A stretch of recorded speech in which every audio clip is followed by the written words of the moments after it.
बिस्मिल्लाहिर्रहमानिर्रहीम। अस्सलाम वालेकुम, खुशामदीद।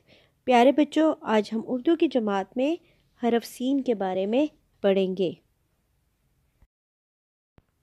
तदरीसी मकासद। इस सबक के अख्ताम पर बच्चे हरफ सीन की लिखाई की दोहराई कर सकेंगे। सीन को देखें बच्चों, ये कैसे लिखा हुआ है। सीन लिखा हुआ है बिल्कुल ऐसे जैसे कि एक बड़े से नूडल्स के प्याले के ऊपर दो छोटे छोटे प्याले रखे हुए हों। बच्चों, इन छोटे छोटे प्यालों को हम कहते हैं शोशे। वाह, सीन तो समंदर पे सैर करने के लिए आया हुआ है। बच्चों, आपको नजर आ रहा है साहिल पर कितनी सारी सीपियां भी पड़ी हुई हैं और ऊपर कितना प्यारा सा सूरज भी चमक रहा है। सीन को अरे ये क्या हुआ, यहाँ पे तो एक सांप आ गया है।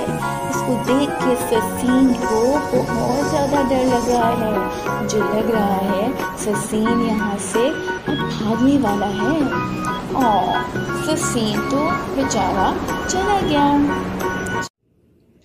प्यारे बच्चों, आज हम उर्दू की जमात में हरफ सीन की लिखाई करेंगे।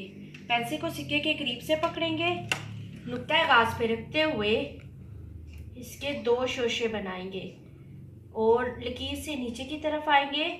गोलाई बना के लाइन से ऊपर आएंगे, नुक्ता आगाज पे रखेंगे, इसके दो शोशे बनाएंगे और लकीर से नीचे आते हुए गोलाई बना के लाइन से ऊपर जाएंगे।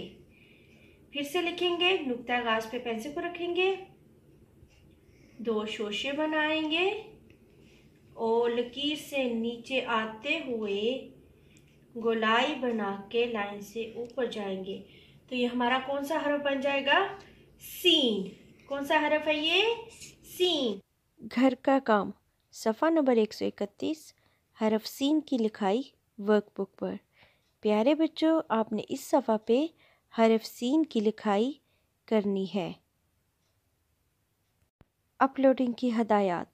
मुहतरम वालिदैन, बच्चे का काम मुकम्मल होने के बाद इसकी तस्वीर या छोटी सी वीडियो बनाकर गूगल क्लासरूम में अपलोड करें। शुक्रिया।